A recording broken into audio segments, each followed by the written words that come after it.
എല്ലാവർക്കും മറ്റൊരു ക്ലാസ്സിലേക്ക് കൂടി വെൽക്കം. ഇന്ന് നമ്മൾ +1 ബിസിനസ് സ്റ്റഡീസിൻ്റെ ഒരു എക്സാം സ്പെഷ്യൽ ക്ലാസ്സാണ് എടുക്കാൻ പോകുന്നത്. അതായത് മുൻ വർഷങ്ങളിൽ ഈ ചാപ്റ്ററുകളിൽ നിന്ന് ചോദിച്ചിരിക്കുന്ന ക്വസ്റ്റ്യൻസും അതിൻ്റെ ആൻസേഴ്സുമാണ് നമ്മൾ ഡിസ്കസ് ചെയ്യുക. തീർച്ചയായിട്ടും നിങ്ങൾക്ക് ഈ ഒരു പബ്ലിക് എക്സാമിന് ധാരാളം ക്വസ്റ്റ്യൻസ് ഇതിൽ നിന്ന് പ്രതീക്ഷിക്കാവുന്നതാണ്. വളരെ കോൺഫിഡൻ്റ് ആയിട്ട് നിങ്ങൾക്ക് എക്സാം ഹാളിൽ പ്രവേശിക്കുവാനും പരീക്ഷ എഴുതുവാനും നിങ്ങൾക്ക് ഈ ഒരു ക്ലാസ് ഹെൽപ്ഫുൾ ആയിരിക്കും. പരമാവധി നിങ്ങളുടെ ഫ്രണ്ട്സിനായിട്ട് ഷെയർ ചെയ്ത് കൊടുക്കുക. വീഡിയോ മറക്കാതെ ലൈക്ക് ചെയ്യുകയും ചെയ്യുക. അപ്പോൾ നമുക്ക് ആദ്യത്തെ ക്വസ്റ്റ്യനിലേക്ക് പോകാം. Which among the following is a personal cause of business risk? Business റിസ്കിൽ, അതായത് ബിസിനസ് റിസ്കിലെ പേഴ്സണൽ കോസിൽ വ്യക്തിപരമായിട്ടുള്ള ഒരു കാരണമായിട്ട് വരുന്ന വ്യക്തിഗത കാരണങ്ങളിൽ പെടുന്നത് ഏതാണെന്നാണ് ചോദിച്ചിരിക്കുന്നത് അല്ലേ. നമുക്കറിയാം സ്ട്രൈക്ക് ഓഫ് എംപ്ലോയീസ് ആണ് അല്ലേ. എംപ്ലോയീസിൻ്റെ സ്ട്രൈക്ക്, എംപ്ലോയീസിൻ്റെ സമരത്തിനാണ് നമുക്ക് ഒരു പേഴ്സണൽ കോസിൽ അല്ലെങ്കിൽ വ്യക്തിഗത കാരണമായിട്ട് പെടുത്താവുന്നത്. ബാക്കിയുള്ള ഫാമിൻ, അതായത് ക്ഷാമം, ചേഞ്ച് ഇൻ ടെക്നോളജി ഉണ്ടാകുന്ന മാറ്റങ്ങൾ, ഫ്ലഡ്, അതെല്ലാം മറ്റ് കാരണങ്ങളല്ലേ. ഫാമിനൊക്കെയാണ്, ഫ്ലഡൊക്കെയാണ് എന്താണ്, അത് നാച്ചുറൽ കോസിലാണ് പെടുന്നത് അല്ലേ. ഇത് ടെക്നോളജിക്കൽ കോസിലാണ് പെടുന്നത്. നമുക്ക് വ്യക്തിഗത കാരണങ്ങളിൽ പെടുന്നത്, പേഴ്സണൽ കോസിൽ പെടുന്നത് സ്ട്രൈക്ക് ഓഫ് എംപ്ലോയീസ് ആണ്. അടുത്ത് നോക്കുക, identify the economic cause of business risk from the following. Economic risk താഴെ പറയുന്നതിൽ സാമ്പത്തികപരമായിട്ടുള്ള നഷ്ടസാധ്യത ഏതാണെന്നാണ് ചോദിച്ചിരിക്കുന്നത്. നമുക്കറിയാം മാർക്കറ്റ് കോമ്പറ്റീഷൻ ആണല്ലേ. മാർക്കറ്റ് കോമ്പറ്റീഷൻ, മാർക്കറ്റിലുണ്ടാകുന്ന മത്സരം, അത് ഇക്കണോമിക് കോസിൽ പെടുന്നതാണ് അല്ലേ. Then which among the following is a human cause of business risk. Business റിസ്കിലെ ഹ്യൂമൻ കോസിൽ പെടുന്നത് ഏതാണ്? മിസ്മാനേജ്മെൻറ്റ് അല്ലേ. നമ്മൾ ആദ്യം പറഞ്ഞ സ്ട്രൈക്ക് ഓഫ് എംപ്ലോയീസ് പോലെ ഹ്യൂമൻ കോസിൽ പെടുന്നതാണ് മിസ്മാനേജ്മെൻറ്റും എന്നുള്ളതും ഓർത്തിരിക്കുക. ഇനി അടുത്ത് നോക്കുക, poor workmanship and carelessness may cause spoilage of the resource and bring losses to the business അല്ലേ. അതായത് തൊഴിലാളികളുടെ കുറഞ്ഞ പ്രവർത്തനക്ഷമത, ശ്രദ്ധയില്ലായ്മ, അതൊക്കെ നമുക്ക് ബിസിനസ്സിലെ നാശനഷ്ടങ്ങൾ വരുത്തി വയ്ക്കാൻ കാരണമാകുന്നു. അപ്പോൾ ഇത്ര നഷ്ടസാധ്യതകൾ താഴെ പറയുന്ന ഏത് കാറ്റഗറിയിലാണ് പെടുത്തിയിരിക്കുന്നത്? പൂർ വർക്ക്മാൻഷിപ്പ്, അതായത് തൊഴിലാളികളുടെ പ്രവർത്തനക്ഷമത ഇല്ലായ്മയൊക്കെ അത് സൂചിപ്പിക്കുന്നത് എന്താണ്? ഹ്യൂമൻ കോസസ് തന്നെയാണല്ലേ, ഹ്യൂമൻ കോസസ് ആണ്. Then in which type of the industry oil refinery falls. Oil refinery ഏതിലാണ് പെടുന്നത് എന്നുള്ളതാണ് ചോദിച്ചിരിക്കുന്നത്. ഓയിൽ റിഫൈനറി വരുന്നത് മാനുഫാക്ചറിങ് ഇൻഡസ്ട്രീസിലാണല്ലേ. മാനുഫാക്ചറിങ് ഇൻഡസ്ട്രീസിനെ തന്നെ നമ്മൾ analytic, processing industry, synthetic industry, assembling industry എന്നൊക്കെ തരംതിരിക്കുന്നുണ്ടല്ലേ. അപ്പോൾ അത് കൃത്യമായിട്ട് നിങ്ങൾ ആ ഒരു ഇൻഡസ്ട്രി, അതിൻ്റെ ടൈപ്സ്, ആ ഒരു ചാർട്ട് സഹിതം കൃത്യമായിട്ട് മനസ്സിലാക്കിയിരിക്കുക കേട്ടോ. ആ ചാർട്ട് മാത്രമായിട്ട് 4 മാർക്കിൻ്റെ ക്വസ്റ്റ്യനായിട്ടൊക്കെ ചോദിക്കാറുണ്ട്. അത് എക്സ്പ്ലെയിൻ ചെയ്യാൻ പറഞ്ഞുകൊണ്ട് എസ്എ ടൈപ്പ് ക്വസ്റ്റ്യനും വരാറുണ്ട്. അപ്പോൾ ഇവിടെ മാനുഫാക്ചറിങ് ഇൻഡസ്ട്രിയിൽ പെടുന്ന അനലിറ്റിക്കിലാണ് ഓയിൽ റിഫൈനറീസ് ഒക്കെ വരിക എന്നുള്ളത് ഓർത്തിരിക്കുക. ഇനി അടുത്ത ക്വസ്റ്റ്യൻ നോക്കുക. These are industries which convert raw material into finished product. Raw മെറ്റീരിയലിനെ നമ്മുടെ ഫിനിഷ്ഡ് പ്രൊഡക്റ്റാക്കി മാറ്റുന്ന ഇൻഡസ്ട്രി ഏതാണെന്നാണ് ചോദിച്ചിരിക്കുന്നത് അല്ലേ. അത് മാനുഫാക്ചറിങ് ഇൻഡസ്ട്രിയാണ് അല്ലേ. മാനുഫാക്ചറിങ് ഇൻഡസ്ട്രിയാണ്, അതിൽപ്പെടുന്നതാണ് റോ മെറ്റീരിയലിനെ ഫിനിഷ്ഡ് പ്രൊഡക്റ്റാക്കി മാറ്റുന്നത്. The broad classification of business activities. Business ആക്ടിവിറ്റീസിൻ്റെ ബ്രോഡ് ക്ലാസിഫിക്കേഷൻ അതെന്തൊക്കെയാണ് വരുന്നത്? ഇൻഡസ്ട്രി ആൻഡ് കൊമേഴ്സ് ആണല്ലേ. ഇൻഡസ്ട്രിയും കൊമേഴ്സുമായിട്ടാണ് നമ്മുടെ ബിസിനസ് ആക്ടിവിറ്റീസിനെ തരംതിരിച്ചിരിക്കുന്നത്. അപ്പോൾ ഇൻഡസ്ട്രി ആൻഡ് കൊമേഴ്സ് ആണ് അതിൻ്റെ ആൻസർ വരിക. Trade and auxiliaries to trade എന്ന് പറയുന്നത് ഏതാണ്? അത് കൊമേഴ്സ് ആണല്ലേ. കൊമേഴ്സിലാണ് ട്രേഡും ആക്സിലറീസ് ടു ട്രേഡ് അല്ലെങ്കിൽ എയ്ഡ്സ് ടു ട്രേഡും വരുന്നത്. കൊമേഴ്സും ഒപ്പം തന്നെ ബിസിനസ്സോടും ഇൻഡസ്ട്രിയോടും കൂടി ചേരുന്നതാണ് ബിസിനസ് എന്ന് പറയുന്നത്. Then which one of the following is not related to the general objectives of business. ബിസിനസ്സിൻ്റെ ഒബ്ജക്റ്റീവ്സിൽ പെടാത്തത് ഏതെന്നാണ് ചോദിച്ചിരിക്കുന്നത് അല്ലേ. വെയർ ഹൗസിംഗ് ഒഴികെ ബാക്കിയെല്ലാം എന്താണ്? ബിസിനസ്സിൻ്റെ ഒബ്ജക്റ്റീവ്സ് ആണ്. Then the most important function of commerce. കൊമേഴ്സിൻ്റെ മോസ്റ്റ് ഇമ്പോർട്ടൻറ്റ് ഫംഗ്ഷൻ എന്ന് വെച്ച് കഴിഞ്ഞാൽ ഏത് തന്നെയാണ്? ട്രേഡ് തന്നെയാണല്ലേ. ട്രേഡ് തന്നെയാണ് കൊമേഴ്സിൻ്റെ ഏറ്റവും പ്രധാനപ്പെട്ട ഫംഗ്ഷൻ എന്ന് പറയുന്നത്, trade. Then transportation removes the hindrance of. Transportation ഏത് തടസ്സമാണ് നിൽക്കുന്നത്? ട്രാൻസ്പോർട്ടേഷൻ പ്ലേസ് എന്ന് പറയുന്ന തടസ്സമാണ് നീക്കുന്നത് അല്ലേ. ഒരു സ്ഥലത്ത് നിന്ന് മറ്റൊരു സ്ഥലത്തേക്ക് ഗുഡ്സ് കൊണ്ടുപോയി വിൽക്കേണ്ടതുണ്ട്. അത് ട്രാൻസ്പോർട്ടേഷനിലൂടെയാണ് അത് ഹെൽപ്പ് ചെയ്യുന്നത്. പ്ലേസ് എന്ന് പറയുന്ന തടസ്സത്തെയാണ് ട്രാൻസ്പോർട്ടേഷൻ നീക്കുന്നത്. ദെൻ ബാങ്കിങ് എന്ന് പറയുന്നത് താഴെ പറയുന്നത് ഏത് ഇൻഡസ്ട്രിയിലാണ് പെടുന്നത്? ബാങ്കിങ്, അഡ്വർടൈസ്മെൻറ്റ്, അതെല്ലാം എന്താണ്? ടെർഷറി ഇൻഡസ്ട്രീസിലാണ് പെടുന്നത് അല്ലേ. അടുത്ത ക്വസ്റ്റ്യൻ നോക്കുക. Complete the equation. അതായത് business is equal to industry plus dash plus aids to trade എന്നാണ് പറഞ്ഞിരിക്കുന്നത് അല്ലേ. ബിസിനസ് എന്ന് വെച്ചാൽ ഇൻഡസ്ട്രി പ്ലസ് കൊമേഴ്സ് നമുക്കറിയാം. കൊമേഴ്സ് എന്ന് വെച്ച് കഴിഞ്ഞാൽ trade plus aids to trade ആണല്ലേ. അപ്പോൾ ഇവിടെ വരേണ്ടത് എന്താണ്? ട്രേഡ് എന്നാണ് ഇവിടെ വരേണ്ടത്. Trade plus aids to trade എന്നാണ് കൊമേഴ്സ് വരിക. കൊമേഴ്സ് പ്ലസ് ഇൻഡസ്ട്രിയാണ് ബിസിനസ് അല്ലേ. ഇനി അടുത്ത ക്വസ്റ്റ്യൻ നോക്കുക. The industries which provide support service to other industries. മറ്റ് ഇൻഡസ്ട്രീസിന് സപ്പോർട്ട് നൽകുന്ന സർവീസ് അത് ഏതാണ് വരുന്നത്? അത് ടെർഷറി ഇൻഡസ്ട്രിയാണ് വരുന്നത് അല്ലേ. സേവനങ്ങൾ വരുന്നത് ടെർഷറി ഇൻഡസ്ട്രീസിലാണ് വരുന്നത്. ദെൻ അടുത്ത നോക്കുക. Which among the following is not a characteristics of business. താഴെ പറയുന്നത് ബിസിനസ്സിൻ്റെ ക്യാരക്ടറിസ്റ്റിക്സ് അല്ലാത്തത് ഏതെന്നാണ് ചോദിച്ചിരിക്കുന്നത് അല്ലേ. നോക്കുക. Dealing with goods and service ബിസിനസിൻ്റെ ക്യാരക്ടറിസ്റ്റിക്സ് ആണ്. പ്രോഫിറ്റ് മോട്ടീവ് ബിസിനസിൻ്റെ ഒരു സവിശേഷതയാണ്. Non economic activity economic activity ആണല്ലേ, നോൺ ഇക്കണോമിക് ആക്ടിവിറ്റി അല്ല ബിസിനസിൻ്റെ ഒരു സവിശേഷത. അപ്പോൾ ഇതാണ് ആൻസറായിട്ട് വരുന്നത് അല്ലേ. അൺസർട്ടനിറ്റി ഓഫ് റിട്ടേണും അതും ബിസിനസ്സിലെ ഒരു ക്യാരക്ടറിസ്റ്റിക്സ് തന്നെയാണ്. Then fill up as per hint given, hint വെച്ചുകൊണ്ട് ഫില്ലപ്പ് ചെയ്യാൻ പറഞ്ഞിരിക്കുന്നത്. ഹിൻഡ്രൻസ് ഓഫ് പ്ലേസ് ട്രാൻസ്പോർട്ടേഷൻ, അതായത് ട്രാൻസ്പോർട്ടേഷൻ മാറ്റുന്നത് ഹിൻഡ്രൻസ് ഓഫ് പ്ലേസിനെയാണ്. ഹിൻഡ്രൻസ് ഓഫ് റിസ്കിനെ മാറ്റുന്നത് ഏതാണ്? ഇൻഷുറൻസ് ആണ് അല്ലേ, ഇൻഷുറൻസ് ആണ് ഹിൻഡ്രൻസ് ഓഫ് റിസ്കിനെ മാറ്റുന്നത്. ഹിൻഡ്രൻസ് ഓഫ് നോളേജിനെ മാറ്റുന്നത് അഡ്വർടൈസ്മെൻ്റ് ആണ്. അത്തരം കാര്യങ്ങളൊക്കെ നമ്മൾ പഠിച്ചിട്ടുണ്ട് അല്ലേ. ഹിൻഡ്രൻസ് ഓഫ് ടൈമിനെ മാറ്റുന്നത് വെയർ ഹൗസിംഗ് ആണ്. ആ കാര്യങ്ങൾ കൂടി ഒന്ന് പഠിച്ചു വെച്ചേക്കുക. Then orchard are an example of, orchards എന്ന് പറയുന്നത് ഏതിനുള്ള എക്സാമ്പിളാണ്, ഏത് വ്യവസായത്തിനുള്ള എക്സാമ്പിളാണ്? അത് ജനറ്റിക് ഇൻഡസ്ട്രിയിലുള്ള എക്സാമ്പിളാണ് അല്ലേ. ജനറ്റിക് ഇൻഡസ്ട്രീസാണ് ഇതുപോലുള്ള പല വർഷ തോട്ടങ്ങൾ ഒക്കെ വളർത്തലൊക്കെ വരുന്നത് എവിടെയാണ്? ജനറ്റിക് ഇൻഡസ്ട്രീസിലാണ്. ദെൻ 17ാമത്തെ question, find out the odd one and give justification അല്ലേ. താഴെ പറയുന്നതിൽ ഓഡ് വൺ ഏതാണെന്ന് കണ്ടുപിടിക്കുക. Doctor, engineer, chartered accountant, clerk. ഇതിൽ ഓഡ് വൺ ഏതാണ്? ക്ലർക്കാണല്ലേ. ബാക്കിയെല്ലാം എന്താണ്? പ്രൊഫഷനാണ്. ക്ലർക്ക് എന്ന് പറയുന്നത് എംപ്ലോയ്മെൻ്റ് ആണ്. Then agriculture, poultry, business, social work അല്ലേ. അഗ്രികൾച്ചർ, പൗൾട്രി, ബിസിനസ് അതെല്ലാം ഒരുപോലെയാണ്. സോഷ്യൽ വർക്കാണ് ഇവിടെ ഓഡ് വണ്ണായിട്ട് നിൽക്കുന്നത് അല്ലേ. സോഷ്യൽ വർക്ക് ഒരു നോൺ ഇക്കണോമിക് ആക്ടിവിറ്റിയാണ്. ബാക്കിയെല്ലാം എന്താണ്? ഒരു ഇക്കണോമിക് ആക്ടിവിറ്റി ആയിട്ട് നമുക്ക് പറയാം. ദെൻ അടുത്തത് നോക്കുക, ഫിൽ ഇൻ ദ ബ്ലാങ്ക്സ് ആണല്ലേ. നോക്കുക, ബിസിനസ് ഈസ് ഡാഷ്. പ്രൊഫഷന് കിട്ടുന്നത് ഫീ ആണെങ്കിൽ ബിസിനസ്സിന് കിട്ടുന്നത് എന്താണ്? പ്രോഫിറ്റ് ആണല്ലേ. എംപ്ലോയ്മെൻറ്റിന് കിട്ടുന്നത് എന്താണ്? സാലറി ആണല്ലേ. അപ്പോൾ ആ രീതിയിൽ നമുക്കതിനെ ഫില്ല് ചെയ്യാം. then classify the following industries under the suitable head. താഴെ പറയുന്നതിന് അതിൻ്റെ സ്യൂട്ടബിൾ ഹെഡിൽ തിരിക്കുക എന്നുള്ളതാണ്. ഇൻഡസ്ട്രീസുമായിട്ട് തരംതിരിക്കുക എന്നുള്ളതാണ്. മൈനിങ് വരുന്നത് എവിടെയാണ്? എക്സ്ട്രാക്റ്റീവ് ഇൻഡസ്ട്രീസിലാണ് മൈനിങ് വരുന്നത് അല്ലേ. ബിൽഡിംഗ് വർക്കൊക്കെ വരുന്നത് ഇതിനകത്താണ്? കൺസ്ട്രക്ഷൻ ഇൻഡസ്ട്രീസിലാണ് അല്ലേ. അപ്പോൾ ആ രീതിയിലാണ് നിങ്ങൾ അതിനെ മാറ്റേണ്ടത്. ടെക്സ്റ്റൈൽ ഇൻഡസ്ട്രി വരുന്നത് മാനുഫാക്ചറിങ് ഇൻഡസ്ട്രീസിൻ്റെ കീഴിലാണ് ടെക്സ്റ്റൈൽ ഇൻഡസ്ട്രി വരുന്നത്. അനിമൽ ഹസ്ബൻഡറിക്ക് വരുന്നത് ജനറ്റിക് ഇൻഡസ്ട്രി ആണല്ലേ. അപ്പോൾ അത് ഞാൻ പറഞ്ഞത് ഇൻഡസ്ട്രി മൈൻഡ് ഇറ്റ്സ് ടൈപ്പ്, അതിൻ്റെ ഉദാഹരണ സഹിതം കൃത്യമായിട്ട് എല്ലാവരും പഠിച്ചു വെച്ചേക്കുക. Then classify the economic activities into economic and non economic. താഴെ പറയുന്നതിന് ഇക്കണോമിക് ആയിട്ടും നോൺ ഇക്കണോമിക് ആയിട്ടും തരംതിരിക്കാൻ പറഞ്ഞിരിക്കുന്നത്. Doctor Prakash runs a clinic. സ്വന്തമായിട്ട് ക്ലിനിക്ക് നടത്തുമ്പോൾ അയാൾ ഒരു പ്രൊഫഷണലാണെന്ന് പറയാം അല്ലേ, പ്രൊഫഷണലാണ്. Mrs Athulya paints a picture to gift on her daughter's birthday. മകളുടെ ബർത്ത്ഡേക്ക് വേണ്ടി ഒരു ഗിഫ്റ്റ് കൊടുക്കാൻ വേണ്ടി ഒരു പിക്ചർ പെയിൻറ്റ് ചെയ്യുന്നു മിസ്സിസ് അതുല്യ. അതൊരു നോൺ ഇക്കണോമിക് ആക്ടിവിറ്റി ആണല്ലേ, നോൺ ഇക്കണോമിക് ആക്ടിവിറ്റിയാണത്.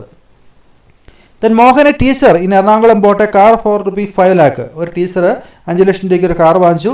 2 മാസം ഉപയോഗിച്ചിട്ട് അദ്ദേഹം അത് രാജുവിന് 6 ലക്ഷം രൂപയ്ക്ക് വിറ്റു. അതൊരു ബിസിനസ് ആക്ടിവിറ്റി ആണോ അല്ലയോ എന്നാണ് ചോദിച്ചിരിക്കുന്നത്. അതിനെ ഒരു ബിസിനസ് ആക്ടിവിറ്റി ആയിട്ട് കണക്കാക്കാൻ വേണ്ടി സാധിക്കില്ല അല്ലേ. കാരണം എന്താണ്? Business deals goods and services on a regular basis. Regular ബേസിസിൽ ഡീൽ ചെയ്തെങ്കിൽ മാത്രമേ അതിനെ ബിസിനസ്സായിട്ട് കണക്കാക്കാൻ വേണ്ടി സാധിക്കുകയുള്ളൂ. ഇവിടെ ഐസൊലേറ്റഡ് ആയിട്ട് അല്ലെങ്കിൽ ഒറ്റപ്പെട്ട ഇത്തരത്തിലുള്ള ട്രാൻസാക്ഷൻസ് ബിസിനസ്സായിട്ട് കണക്കാക്കാൻ വേണ്ടി സാധിക്കില്ല. Then classify the following industries into primary, secondary and tertiary. അങ്ങനെ 3 തഴ പറയുന്നതിന് തരംതിരിക്കാനാണ് പറഞ്ഞിരിക്കുന്നത്. മൈനിങ് ഏത് കാറ്റഗറിയിലാണ് വരുന്നത്? മൈനിങ് പ്രൈമറി ഇൻഡസ്ട്രീസിൻ്റെ കാറ്റഗറിയിലാണ് വരുന്നത് അല്ലേ. അടുത്ത പൗൾട്രി ഫാംസ് ആണെങ്കിലോ അതും പ്രൈമറി ഇൻഡസ്ട്രീസിൻ്റെ കാറ്റഗറിയിലാണ് വരുന്നത്. ഓയിൽ റിഫൈനറി അതെന്താണ്? അത് സെക്കൻഡറി ഇൻഡസ്ട്രിയാണ്. കൺസ്ട്രക്ഷൻ ഓഫ് ഡാം അതും എന്താണ്? സെക്കൻഡറി ഇൻഡസ്ട്രീസിൽ വരുന്നതാണ് അല്ലേ. ബാങ്കിങ്ങും അഡ്വർടൈസിംഗ് ഒക്കെ ഏതാണ്? ടെർഷറി ഇൻഡസ്ട്രീസിൻ്റെ കാറ്റഗറിയിലാണ് വരുന്നത്. Then fill in the blanks. Primary industry, genetic industry. Primary ഇൻഡസ്ട്രീസിനെ നമ്മൾ എന്തൊക്കെയായിട്ടാണ് തരംതിരിച്ചിരിക്കുന്നത്? പ്രൈമറി ഇൻഡസ്ട്രീസിനെ നമ്മൾ ജനറ്റിക് ഇൻഡസ്ട്രി എന്നും പിന്നെ എക്സ്ട്രാക്റ്റീവ് ഇൻഡസ്ട്രീസ് എന്നും തരംതിരിച്ചിരിക്കുന്നത് അല്ലേ. അപ്പോൾ ഇവിടെ എഴുതണം എക്സ്ട്രാക്റ്റീവ് ഇൻഡസ്ട്രി. സെക്കൻഡറി ഇൻഡസ്ട്രീസിനെ 2 തരംതിരിക്കും. കൺസ്ട്രക്റ്റീവ് ഇൻഡസ്ട്രീസിനും അല്ലെ കൺസ്ട്രക്ഷൻ ഇൻഡസ്ട്രീസിനും പിന്നെ മാനുഫാക്ചറിങ് ഇൻഡസ്ട്രീസിനും അല്ലേ 2 തരംതിരിക്കുന്നത്. അപ്പോൾ ഇവിടെ മാനുഫാക്ചറിങ് ഇൻഡസ്ട്രീസിന് എഴുതണം. ദെൻ അടുത്ത ക്വസ്റ്റ്യൻ നോക്കുക. Mrs സേഹ is A doctor working in A private hospital and she also run her own clinic. അയാളൊരു പ്രൈവറ്റ് ഹോസ്പിറ്റൽ വർക്കും ചെയ്യുന്നു, ഒപ്പം തന്നെ സ്വന്തമായിട്ട് ക്ലിനിക്കും നടത്തുന്നുണ്ട്. Identify these activities on the basis of the type of economic activity. അപ്പോൾ സ്വന്തമായിട്ട് അയാളൊരു പ്രൈവറ്റ് ക്ലിനിക്ക് നടത്തുമ്പോൾ അതെന്താണ്? പ്രൊഫഷനാണ്. അയാളൊരു പ്രൈവറ്റ് ഹോസ്പിറ്റൽ വർക്ക് ചെയ്യുമ്പോൾ അയാൾ എംപ്ലോയ്മെൻറ്റിലാണ് അല്ലേ. State any 2 difference between these 2 activities. അപ്പോൾ എംപ്ലോയ്മെൻറ്റും പ്രൊഫഷനും തമ്മിലുള്ള 2 ഡിഫറൻസ് എഴുതാനാണ് പറഞ്ഞിരിക്കുന്നത്. അപ്പോൾ ഇവിടെ എംപ്ലോയ്മെൻറ്റ് കിട്ടുന്ന സാലറി ആണെന്നും പ്രൊഫഷന് കിട്ടുന്ന ഫീ ആണെന്നും അത്തരത്തിൽ ഉൾപ്പെടുന്ന 2 ഡിഫറൻസ് കൂടി നിങ്ങൾ എഴുതുക. ദെൻ അടുത്ത് നോക്കുക. Explain the causes of business risk. Business റിസ്കിൻ്റെ കോസസ് നമ്മൾ എഴുതണം. ഹ്യൂമൻ കോസസ്, നാച്ചുറൽ കോസസ് എന്ന് പറഞ്ഞാൽ പല കോസുകളുണ്ടല്ലോ. അപ്പോൾ അത്തരത്തിലുള്ള കാരണങ്ങൾ അവിടെ എഴുതണം.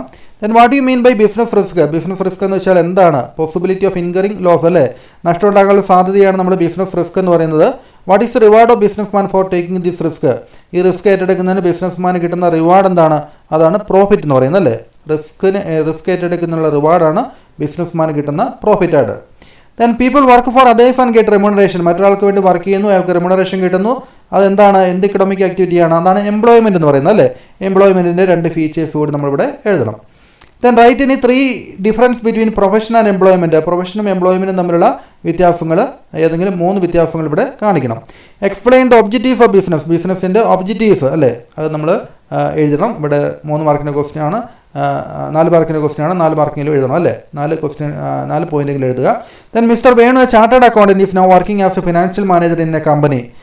ഒരു ചാർട്ടേഡ് അക്കൗണ്ടൻ്റ് ഒരു ഫിനാൻഷ്യൽ മാനേജറായിട്ട് കമ്പനി വർക്ക് ചെയ്യുകയാണെങ്കിൽ ഏത് എക്കണോമിക് ആക്ടിവിറ്റിയാണ്? മറ്റൊരാളുടെ കീഴിൽ വർക്ക് ചെയ്യുമ്പോൾ അത് എംപ്ലോയ്മെൻ്റ് ആണ് അല്ലേ. അതിൻ്റെ ഫീച്ചേഴ്സ്, എംപ്ലോയ്മെൻറ്റിൻ്റെ ഫീച്ചേഴ്സ് നമ്മൾ എഴുതണം. Then miss Dalia wants to start a new business. പുതിയൊരു ബിസിനസ് തുടങ്ങാൻ വേണ്ടി ആഗ്രഹിക്കുന്നു. Explain any 4 basic factors to be considered before starting the business. Business start ചെയ്യുന്നതിന് മുമ്പുള്ള ഏതെങ്കിലും ഒരു 4 ഫാക്ടേഴ്സ് അല്ലെങ്കിൽ പരിഗണിക്കേണ്ട 4 പ്രധാനപ്പെട്ട ഫാക്ടേഴ്സ്, ബിസിനസ് സ്റ്റാർട്ട് ചെയ്യുന്നതിന് മുമ്പ് പരിഗണിക്കേണ്ട നേച്ചർ ഓഫ് ബിസിനസ് ഉൾപ്പെടെയുള്ള ഏതെങ്കിലും 4 കാര്യങ്ങൾ എഴുതാനാണ് പറഞ്ഞിരിക്കുന്നത് അല്ലേ. Then draw a chart showing the structure of business. ബിസിനസിൻ്റെ സ്ട്രക്ചർ സൂചിപ്പിക്കുന്ന ഇൻഡസ്ട്രി ആൻഡ് ഇറ്റ്സ് ടൈപ്പ് അല്ലേ, അത് സൂചിപ്പിക്കുന്ന ആ ഒരു ചാർട്ട് വരയ്ക്കാനാണ് പറഞ്ഞിരിക്കുന്നത് 4 മാർക്കിൻ്റെ. Then commerce is concerned with the removal of hindrance in the process of exchange of goods and service. Explain this statement with the help of a chart അല്ലേ. അതായത് commerce എന്ന് വെച്ച് കഴിഞ്ഞാൽ എന്തൊക്കെയാണ് ഉൾപ്പെടുന്നത്? ട്രേഡും ഇൻഡസ്ട്രി, ഓക്സിലറീസ് ടു ട്രേഡ്, അതെല്ലാം ഉൾപ്പെടുന്നതാണ് അല്ലേ. അതെല്ലാം പറഞ്ഞുകൊണ്ട് ഒരു ചാർട്ട് രൂപത്തിൽ വരയ്ക്കുകയും അത് എക്സ്പ്ലെയിൻ ചെയ്യുകയും ചെയ്യണം. Then we want to consider a lot of factors before starting a business. ഒരു ബിസിനസ് സ്റ്റാർട്ട് ചെയ്യുന്നതിന് മുമ്പുള്ള 5 കാര്യങ്ങൾ, പരിഗണിക്കേണ്ട 5 കാര്യങ്ങൾ അത് വിശദീകരിക്കാൻ പറഞ്ഞിട്ടുണ്ട്. Explain briefly the multiple objectives of business അല്ലേ, ബിസിനസിൻ്റെ ഒബ്ജക്റ്റീവ്സ് പറയാൻ പറഞ്ഞിട്ടുണ്ട്. Then advocate Praful is practice in the ഹൈക്കോർട്ടിൽ പ്രാക്ടീസ് ചെയ്യുന്നു Praful. Advocate Rajeev Menon is working as a legal adviser of Karthika consultancy. മറ്റൊരു അഡ്വക്കേറ്റായിട്ട് വേറൊരു കമ്പനിയുടെ ലീഗൽ അഡ്വൈസറായിട്ട് വർക്ക് ചെയ്യുകയാണ്. അപ്പോൾ ഇയാൾ എംപ്ലോയ്മെൻറ്റിലും മറ്റൊരാൾ എന്താണ്? പ്രൊഫഷനിലുമാണ് അല്ലേ. അപ്പോൾ നമ്മൾ മനസ്സിലാക്കണം. ദെൻ അത് ഓരോന്നിൻ്റെയും എക്സാമ്പിൾ അല്ലേ, explain both activities with help of 1 example each. ഓരോന്നിൻ്റെയും എക്സാമ്പിൾ നമ്മൾ എഴുതണം. Then identify any 4 service to assist the ട്രേഡിന് അസിസ്റ്റ് ചെയ്യുന്ന ഓക്സിലറീസ് ടു ട്രേഡ് അല്ലേ, അഡ്വർടൈസ്മെൻറ്റ്, ബാങ്കിങ്, ഇൻഷുറൻസ്, അതെല്ലാം പറഞ്ഞിട്ട് അതിനെക്കുറിച്ച് വിശദീകരിക്കണം. Then doctor Surya runs a clinic. Surya സ്വന്തമായിട്ട് ക്ലിനിക്ക് നടത്തുന്നു. Mr Suraj is running a bakery. മറ്റൊരാളൊരു ബേക്കറി നടത്തുന്നു. Identify the types of economic activities അല്ലേ. ഇപ്പോൾ ക്ലിനിക്ക് നടത്തുമ്പോൾ അത് പ്രൊഫഷനാണ്, ഒരു ബേക്കറി ആണ് നടത്തുന്നതെങ്കിൽ അത് ബിസിനസ്സാണ് അല്ലേ. അപ്പോൾ അത് തമ്മിൽ ഡിഫറൻസുകൾ നമ്മൾ എഴുതാൻ വേണ്ടി നമ്മളോട് ആവശ്യപ്പെട്ടിട്ടുണ്ട് അല്ലേ. അപ്പോൾ ആദ്യത്തെ ആളുടെ പ്രൊഫഷനും രണ്ടാമത്തെ ആളുടെ ബിസിനസ്സുമാണ്. Then describe the importance of profit in business. ബിസിനസ്സിലെ പ്രോഫിറ്റ് കൊണ്ടുള്ള ഗുണങ്ങൾ അല്ലേ, പ്രോഫിറ്റിൻ്റെ അഡ്വാൻറ്റേജസ്, ഇമ്പോർട്ടൻസ് എഴുതണം. Then match the following question ആണ് അടുത്ത് വന്നിരിക്കുന്നത്. ഹിൻഡ്രൻസ് ഓഫ് പ്ലേസ് എന്ന് പറഞ്ഞു കഴിഞ്ഞാൽ ഹിൻഡ്രൻസ് ഓഫ് പ്ലേസ് എന്തായിരുന്നു? ട്രാൻസ്പോർട്ടാണ് അല്ലേ. ഹിൻഡ്രൻസ് ഓഫ് റിസ്ക് എന്താണ്? റിസ്ക് കുറയ്ക്കുന്നത് എന്തായിരുന്നു? ഇൻഷുറൻസ് ആണ്. ഹിൻഡ്രൻസ് ഓഫ് ടൈം കുറയ്ക്കുന്നതാണ് വെയർ ഹൗസിംഗ് ആണ്. ഹിൻഡ്രൻസ് ഓഫ് നോളജ് എന്താണ്? അഡ്വർടൈസ്മെൻ്റ് ആണ് അല്ലേ. Then what is commerce? Briefly describe the various functions of commerce. Commerce എന്താണെന്നും അതിൻ്റെ ഫംഗ്ഷൻസ് എന്താണെന്നും എഴുതണം. Doctor Rahul is running a skin clinic. Rahul ഒരു സ്കിൻ ക്ലിനിക്ക് റൺ ചെയ്തിരിക്കുന്നത് അല്ലേ, അയാൾ പ്രൊഫഷണലാണെന്ന് അപ്പോൾ തന്നെ മനസ്സിലാക്കുക. Sumathi had been working as A nurse in the clinic for last 7 years. ഇവിടെ സുമതി എന്ന് പറയുന്ന നേഴ്സ് 7 വർഷമായിട്ട് ക്ലിനിക്കിൽ വർക്ക് ചെയ്യുന്നുണ്ട്. On the basis of this experience she started A clinic in her own name. പിന്നീട് ആ ഒരു എക്സ്പീരിയൻസ് വെച്ചുകൊണ്ട് ഈ ഒരു സുമതി സ്വന്തമായിട്ട് ക്ലിനിക്ക് തുടങ്ങി. Is it legally possible? നിയമപരമായിട്ട് അത് ചെയ്യാൻ സാധിക്കുമോ എന്നുള്ളതാണ് ചോദിച്ചിരിക്കുന്നത്. ഒരു സ്കിൻ സ്പെഷ്യലിസ്റ്റ് ആയിട്ട് വർക്ക് ചെയ്യണമെങ്കിൽ അത് അയാൾക്കൊരു മെഡിക്കൽ ഡിഗ്രി വേണം അല്ലേ, അതായത് MBBS ഉൾപ്പെടെയുള്ള കാര്യങ്ങൾ ആവശ്യമാണ്. പ്രൊഫഷൻ ചെയ്യുന്നതിന് അത്തരത്തിലുള്ള ഒരു റെക്കഗ്നൈസ്ഡ് ഡിഗ്രി വേണം. പക്ഷേ നേഴ്സിന് ഒരു മെഡിക്കൽ ഡോക്ടറായിട്ട് വർക്ക് ചെയ്യാൻ വേണ്ടി സാധിക്കില്ല അല്ലേ. അപ്പോൾ അത് ലീഗലി പോസിബിൾ അല്ല അല്ലേ. അപ്പോൾ ഇത് economic activity performed by Rahul perform ചെയ്യുന്ന എന്താണ്? പ്രൊഫഷനാണ്. പ്രൊഫഷൻ്റെ ഫീച്ചേഴ്സ് നമ്മളിവിടെ എഴുതാൻ വേണ്ടി പറഞ്ഞിട്ടുണ്ട്. ദെൻ അടുത്തത് മാച്ച് ദ ഫോളോയിങ് ക്വസ്റ്റ്യൻ ആണ്. ABC 3 കോളങ്ങളുണ്ട് അല്ലേ, 3 കോളങ്ങൾ തമ്മിൽ നമ്മൾ മാച്ച് ചെയ്യേണ്ടതുണ്ട്. ഇപ്പോൾ എംപ്ലോയ്മെൻറ്റ് ഇതിൽ രണ്ടാമത് വരുന്നത് ഏതാണ്? എംപ്ലോയ്മെൻറ്റ് എന്ന് പറഞ്ഞാൽ ഒരു സർവീസ് കോൺട്രാക്റ്റ് ആണ് അല്ലേ. എംപ്ലോയ്മെൻറ്റ് ഒരു സർവീസ് കോൺട്രാക്റ്റ് ആണ്, അതായത് എംപ്ലോയറുമായിട്ടുള്ള ഒരു കോൺട്രാക്റ്റ് ആവശ്യമാണ് എംപ്ലോയ്മെൻറ്റിന് വേണ്ടി. അടുത്തതിൽ പാർട്ട് സിയിൽ വരുന്നത് എന്താണ്? പാർട്ട് സിയിൽ എംപ്ലോയ്മെൻറ്റിന് കിട്ടുന്ന എന്താണ്? സാലറിയാണ് അല്ലേ. അപ്പോൾ എംപ്ലോയ്മെൻറ്റ്, സർവീസ് കോൺട്രാക്റ്റ്, സാലറി. അപ്പോൾ അടുത്തത് ബിസിനസ്സിലേക്ക് വരുമ്പോൾ ബിസിനസ്സിന് എന്താണ് കിട്ടുന്നത്? പ്രോഫിറ്റ് ആണ് അല്ലേ. ബിസിനസ്സിൽ കിട്ടുന്നത് പ്രോഫിറ്റ് ആണ്. അതുമായിട്ട് ചേർന്ന് വരുന്ന പിന്നെ എന്താണ് ഹൈ റിസ്ക്, ബിസിനസ്സിൽ ഹൈ റിസ്ക് ഉണ്ടല്ലേ, ബിസിനസ്സിൽ റിസ്ക് ഒഴിവാക്കാൻ പറ്റാത്തതാണ്. തന്നെ ഇന്നോവേഷൻ എന്ന് വെച്ച് കഴിഞ്ഞാൽ എന്താണ്, ഇന്നോവേഷൻ എന്ന് വെച്ച് കഴിഞ്ഞാൽ ക്രിയേറ്റിവിറ്റിയാണ് അല്ലേ, ക്രിയേറ്റിവിറ്റി. അപ്പോൾ തന്നെ ക്രിയേറ്റിവിറ്റി, റിസർച്ച് ആൻഡ് ഡെവലപ്മെൻ്റ് ഒക്കെ ഇന്നോവേഷൻ്റെ ഭാഗമാണല്ലേ, റിസർച്ച് ആൻഡ് ഡെവലപ്മെൻറ്റ്. ദെൻ അടുത്ത നോക്കുക പ്രൊഫഷനിൽ വരുമ്പോൾ എന്താണ് വരുന്നത്, ഫീസാണല്ലേ, പ്രൊഫഷണൽ ഫീസാണ് വരുന്നത്. പിന്നെ അതോട് ചേർന്ന് വരുന്നത് പേഴ്സണലൈസ്ഡ് സർവീസാണ് അവർ പ്രൊവൈഡ് ചെയ്യുന്നത് അല്ലേ, പേഴ്സണലൈസ്ഡ് സർവീസാണ് അവർ പ്രൊവൈഡ് ചെയ്യുന്നത്. പിന്നെ അടുത്ത നോൺ എക്കണോമിക് ആക്ടിവിറ്റി എന്തിനു വേണ്ടിയാണ്, പേഴ്സണൽ സാറ്റിസ്ഫാക്ഷന് വേണ്ടിയാണ് നോൺ എക്കണോമിക് ആക്ടിവിറ്റി. അതിന് ഉദാഹരണമായിട്ട് പറഞ്ഞിരിക്കുന്നത് ഗാർഡനിങ് അറ്റ് ഹോം ആണല്ലേ, അത് നോൺ എക്കണോമിക് ആക്ടിവിറ്റിയാണ്. അങ്ങനെ നിങ്ങളത് മാച്ച് ചെയ്യണം. Then commerce includes trade and aids to trade അല്ലേ, അല്ലെങ്കിൽ ഓക്സിലറീസ് ടു ട്രേഡ് അല്ലേ. ഇപ്പോൾ 2 കാര്യങ്ങളെക്കുറിച്ച് പറഞ്ഞിരിക്കുന്നത്. അപ്പോൾ ഓക്സിലറീസ് ടു ട്രേഡ് ആണ് ഇവിടെ ഫില്ലപ്പ് ചെയ്യേണ്ടത് അല്ലേ. Then list out any 4 multiple objectives of ബിസിനസ്സിൻ്റെ ഒബ്ജക്റ്റീവ്സ് 4 എഴുതാൻ പറഞ്ഞിട്ടുണ്ട്. ദെൻ ബിസിനസ് റിസ്കിൻ്റെ കാരണങ്ങൾ എഴുതാൻ പറഞ്ഞിട്ടുണ്ട്. Explain the nature of business risk അല്ലേ, ബിസിനസ് റിസ്കിൻ്റെ സ്വഭാവം, അതിൻ്റെ നേച്ചറാണ് ചോദിച്ചിരിക്കുന്നത്. Then explain the type of industries, അതിൻ്റെ ഒരു ചാർട്ട് രൂപപ്പെടുത്താൻ പറഞ്ഞിട്ടുണ്ട്. Write any 2 examples of extractive ഇൻഡസ്ട്രീസിൻ്റെ എക്സാമ്പിൾ പറഞ്ഞിട്ടുണ്ട്. ദെൻ അതുപോലെ teacher sold his old car at a profit of ₹10,000. അയാളുടെ പഴയ കാറ് ഒരു 10,000 ലാഭത്തിന് വിറ്റു. അത് ബിസിനസ് ആണെന്ന് ചോദിച്ചിട്ടുണ്ട്. അത് ബിസിനസ് അല്ല അല്ലേ, കാരണം റെഗുലറായിട്ട് നടത്തുന്ന ഒരു കാര്യം മാത്രമേ ബിസിനസ്സായിട്ട് കരുതാൻ വേണ്ടി സാധിക്കുകയുള്ളൂ. Then what is the reward for business ആക്ടിവിറ്റിയുടെ റിവാർഡ് എന്താണ്, പ്രോഫിറ്റ് ആണ് അല്ലേ. Then classify the following activities in primary and secondary ഇൻഡസ്ട്രീസായിട്ട് തരംതിരിച്ചാൻ പറഞ്ഞിട്ടുണ്ട്. ടിമ്പറിംഗ് ഇൻഡസ്ട്രി എന്തായിരുന്നു, ടിമ്പറിംഗ് ഇൻഡസ്ട്രി പ്രൈമറി ഇൻഡസ്ട്രീസ് ആണ്. ബ്രീഡിംഗ് ഓഫ് ആനിമൽസിനെ വളർത്തുന്നത് എന്താണ്, അതും പ്രൈമറി ഇൻഡസ്ട്രീസിൽ പെടുന്നതാണ് അല്ലേ. കൺസ്ട്രക്ഷൻ ഓഫ് ഡാം അത് സെക്കൻഡറിയിലാണ് പെടുന്നത്. പ്രൊഡക്ഷൻ ഓഫ് ഗുഡ്സ് അതും സെക്കൻഡറിയിലാണ് പെടുന്നത്. മൈനിങ് ആണെങ്കിൽ എന്താണ്, പ്രൈമറി ഇൻഡസ്ട്രിയാണ്. അസംബ്ലിംഗ് ഓഫ് കോമ്പോണൻസ് അത് എന്താണ്, സെക്കൻഡറി ഇൻഡസ്ട്രീസിലാണ് പെടുന്നത് അല്ലേ. Then identify 5 hindrances in the process of exchange of goods and service and activities undertaken to remove these hindrances. അപ്പോൾ 5 ഹിൻഡ്രൻസുകൾ അത് നമ്മൾ പഠിച്ചിട്ടുണ്ട് അല്ലേ. Hindrance of time, hindrances of place, hindrances of knowledge. അപ്പോൾ അങ്ങനെയുള്ള 5 എണ്ണം നമ്മളോട് എഴുതാനാണ് പറഞ്ഞിരിക്കുന്നത് അല്ലേ. ഈ തടസ്സം നീക്കുന്നതിന് വേണ്ടി ചെയ്യുന്ന പ്രവർത്തനങ്ങളോടും കൂടി അല്ലേ, activities undertaken to remove these hindrances, ആ കാര്യങ്ങൾ കൂടി പറഞ്ഞിട്ടുണ്ട്. അത് ഹിൻഡ്രൻസ് ഓഫ് നോളജ് ആണെങ്കിൽ അഡ്വർടൈസ്മെൻറ്റ്. ഹിൻഡ്രൻസ് ഓഫ് ടൈം ഉണ്ട്, അതെന്തായിരുന്നു, ഹിൻഡ്രൻസ് ഓഫ് ടൈം വരുന്നത് നമ്മൾ വെയർ ഹൗസിംഗ് ആണ് അല്ലേ. ഹിൻഡ്രൻസ് ഓഫ് റിസ്ക്, ഇൻഷുറൻസ്, അത്തരം കാര്യങ്ങളൊക്കെ നമ്മൾ വിശദീകരിക്കണം. Then transportation removes the hindrance of, transportation ഏത് ഹിൻഡ്രൻസ് ആണ് ഒഴിവാക്കുന്നത്, പ്ലേസ് ആണല്ലേ, പ്ലേസ് എന്ന് പറയുന്ന ഹിൻഡ്രൻസ് ആണ് ഒഴിവാക്കുന്നത്. Given 2 examples of risk rising due to human cause അല്ലേ, ഹ്യൂമൻ കോഴ്സ് വഴി ഉണ്ടാകുന്ന നഷ്ടത്തെക്കുറിച്ച് പറഞ്ഞിട്ടുണ്ട്. നമ്മൾ ആദ്യം കണ്ടതാണല്ലേ, മിസ്മാനേജ്മെൻറ്റ്, സ്ട്രൈക്ക്, അതെല്ലാം ഹ്യൂമൻ കോഴ്സ് കൊണ്ടുണ്ടാകുന്നതാണ് അല്ലേ. Discuss any 5 basic factors to be considered for starting a business start ചെയ്യുന്നതിന് മുമ്പ് നമ്മൾ പരിഗണിക്കേണ്ട 5 കാര്യങ്ങൾ കൂടി ചോദിച്ചിട്ടുണ്ടല്ലേ. അപ്പോൾ ഇത്രയാണ് നമ്മൾ ചാപ്റ്റർ 1 നിന്ന് മുൻവർഷം ചോദിച്ചിരിക്കുന്ന ഏകദേശം എല്ലാ ക്വസ്റ്റ്യൻസ് 2024 വരെയുള്ള എല്ലാ ക്വസ്റ്റ്യൻസ് നമ്മൾ ഡിസ്കസ് ചെയ്തു. അപ്പോൾ ഇതുപോലുള്ള ക്വസ്റ്റ്യൻസ് അല്ലെങ്കിൽ ഇതേ ക്വസ്റ്റ്യൻസ് തന്നെയായിരിക്കും നിങ്ങൾക്ക് ഈ ഒരു പബ്ലിക് എക്സാമിനും പ്രതീക്ഷിക്കാൻ സാധിക്കുക അല്ലേ. അപ്പോൾ ഇത് നന്നായിട്ട് പഠിച്ചു വയ്ക്കുക. അപ്പോൾ നിങ്ങളുടെ സപ്പോർട്ട് അനുസരിച്ച് നമ്മൾ അടുത്ത ചാപ്റ്റർ ഉടൻ തന്നെ ചെയ്യുന്നതാണ്. അപ്പോൾ പരമാവധി നിങ്ങളുടെ ഫ്രണ്ട്സിനായിട്ട് ഷെയർ ചെയ്ത് കൊടുക്കുക. വീഡിയോ പരമാവധി മറക്കാതെ നിങ്ങൾ ലൈക്ക് ചെയ്യുക. നിങ്ങളുടെ അഭിപ്രായങ്ങളൊന്ന് കമൻറ്റ് ബോക്സിൽ എഴുതുകയും ചെയ്യുക കേട്ടോ. അപ്പോൾ ഓക്കെ, താങ്ക് യു.